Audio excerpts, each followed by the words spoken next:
Well, welcome back to Jeep Business, now on the M-Cube Network. We are here today because we have problems with the Jeep Grand Cherokee SRT8, which is all-wheel drive, which is the reason I bought it. When I bought it, that was one of the things that turned me on. I mean, I bought this in 2008. In the middle of the economic crash, so I got a steal. But I bought it in 2008 because I was driving an Audi at the time, and I'm a long time German car fan. I mean, Volkswagens and Audis was my whole life until these Mopars came along. But I was driving an Audi, and the economy was so bad at the time that it was a leased Audi, a 2007 A4, the B7 style, Quattro stick. And I loved the car, and the lease was up in 2008. So I had got turned out on SRTs by a homeboy when we used to repo cars. We repoed a 2006 300 SRT8, and we took that out and just burned some 30 seconds off of them tires. Had a ball. I just said, okay, this is what's up. Ain't nothing like this. This engine, this combination is just sick. But being an Audi guy, I was also enamored with all-wheel drive. And all-wheel drive is a wonderful thing. Then I realized, hey, there's an all-wheel drive SRT out there. Way back. It's before the Trackhawks and before the TRX, before the Durango. It was an all-wheel drive SRT out there, and I said, I need that. I never had a Charger, never had a Challenger. I needed this. So I went out and grabbed it because it's all-wheel drive. I love it. And ever since, I just have fun. And especially when it rains.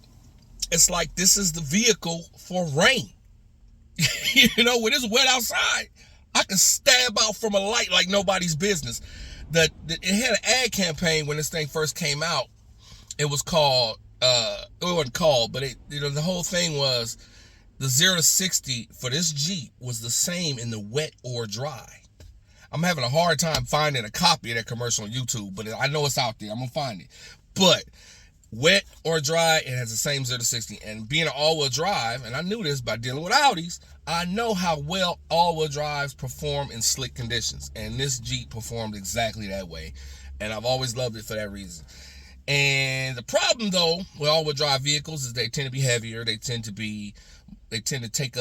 use more fuel, more gas. The mileage is a little not as good because you're doing a lot more work, a lot more drivetrain loss, whatnot.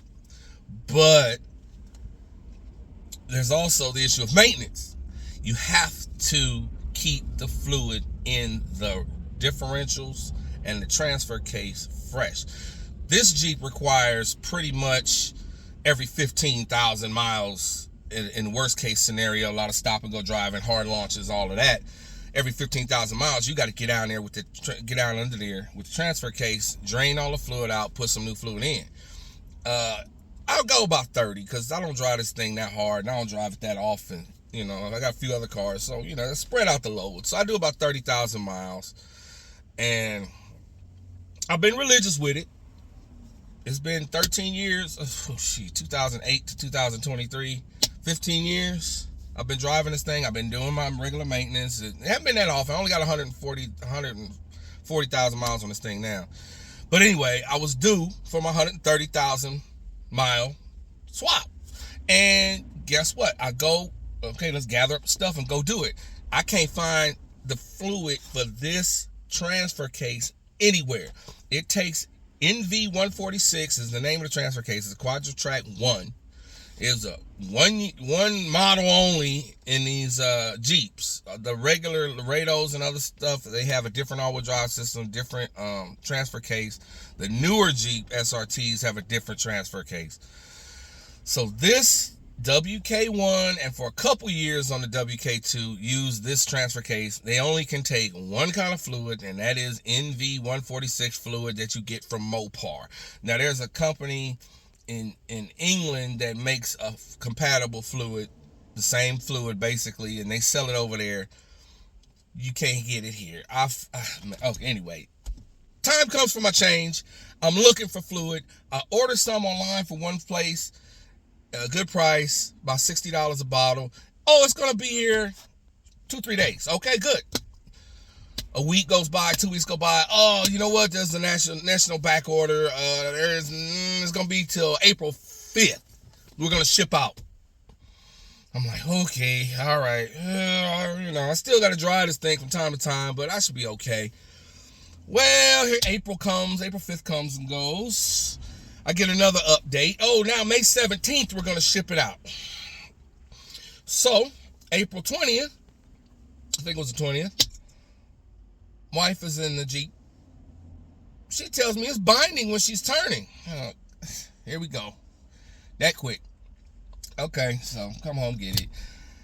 I'm home. She didn't make it home. I had to go meet her where she was, get the truck, check it out, make sure it wasn't just she ran over some orange traffic cone and was stuck in the wheel well. I don't know. But anyway, yeah, sure enough, service 4-wheel drive light comes on while I'm checking it out. I'm like, here we go, transfer case. Damn it. All right, well, it still drives in a straight line for the most part. So I'm about a mile from the house, limp it back home, get home, unplug the connector, but everything's still the same. So either way it goes, I got to get some more fluid in this thing ASAP.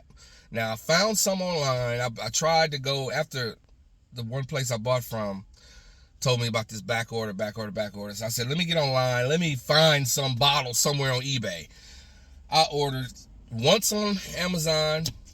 I ordered 3 different times on eBay. I found bottles. They all took my order and then said, it's not really here, so we're going to refund it.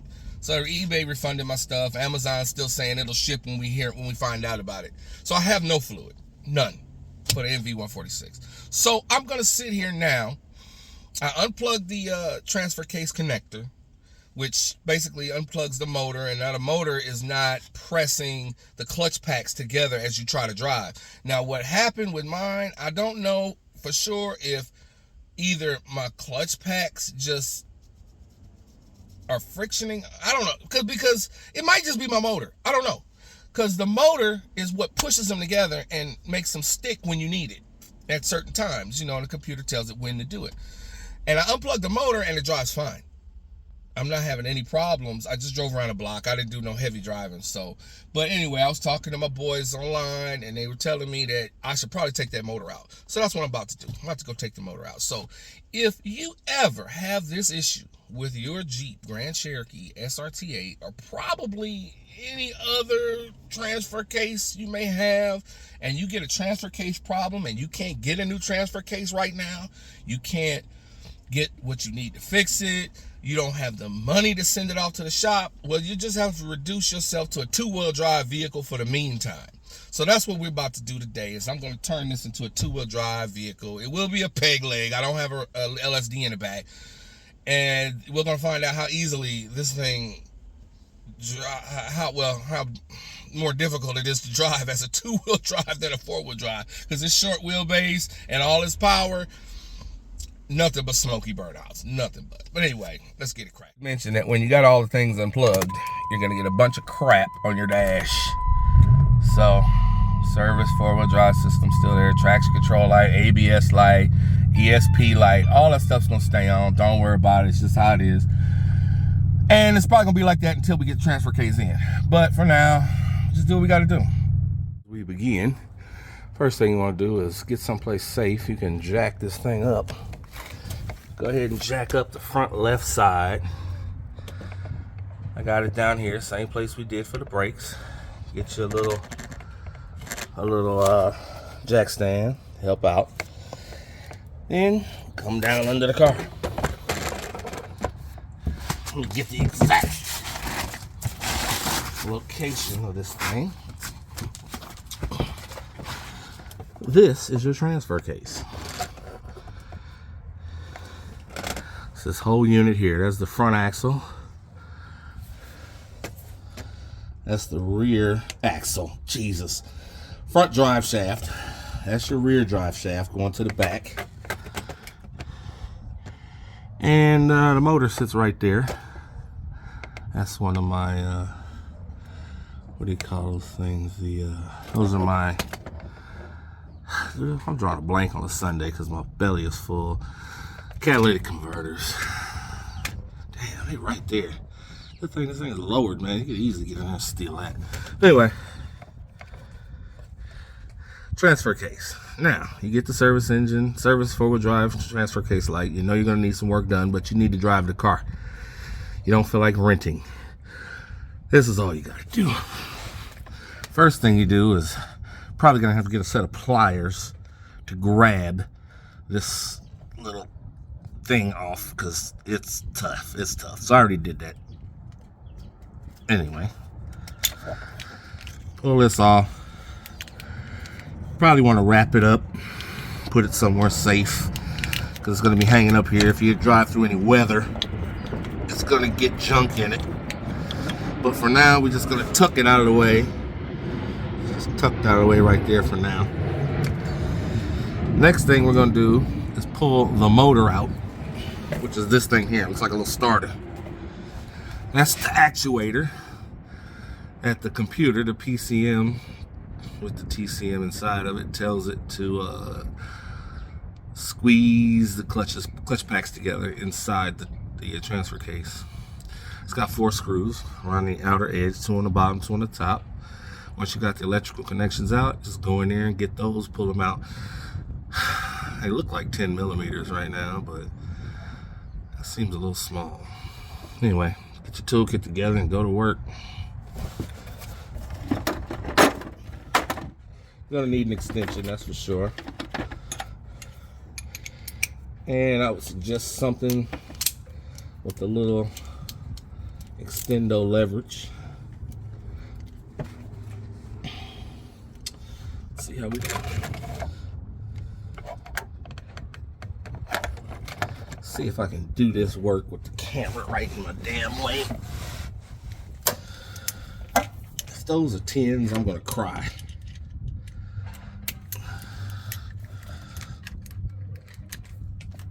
They are freaking 10 millimeters. And they got some torque to them too. Not too bad. I'm gonna break them with this thing. Already bumping into the camera. Sorry guys. Real-time Jeep business, man. You got time to be making it pretty.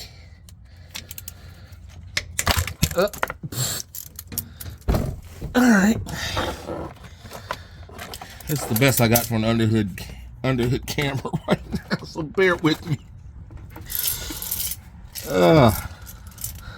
It's hilarious.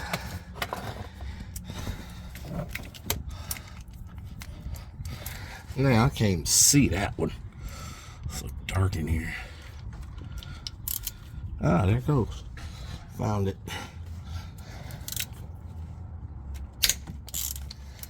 All right. Now,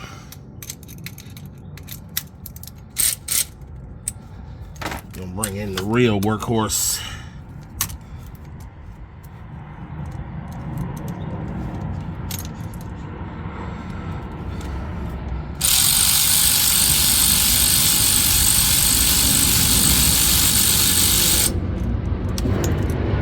Nice long studs, and seems to be a little fluid dripping.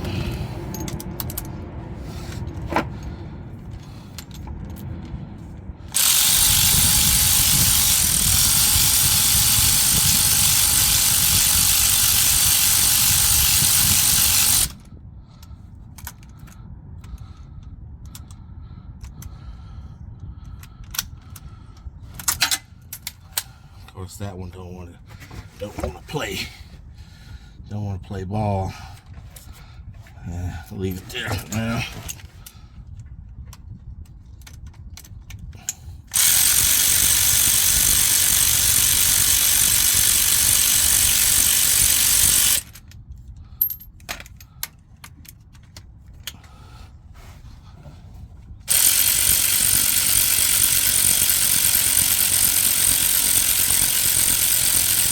Now, I've never done this before, but they say it should just come right out.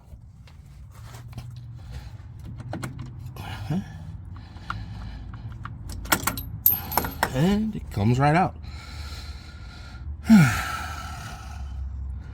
I'll probably go ahead and replace this too, because I had an issue once where it didn't turn on and I was getting two-wheel drive mode for no reason, and then just came on, started working right. So I'm gonna go ahead and replace this. Anyway, that's all there is to it.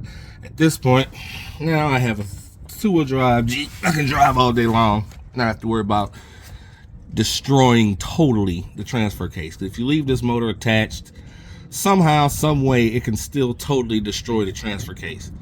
Not sure how, but it supposedly can. So just to be on the safe side, now time to go clean up, take it for a spin. Well, all done. Still gonna be rolling with the ESP, BAS, and ABS and traction control lights right now. I turned the traction control off with the Predator just before I was trying to figure out what was going on. Anyway, it's good to go now. Time to just drive it like a regular car. I just got to remember not to punch out too hard, because I'm definitely going to do some burnouts. But hey, maybe I have a little fun.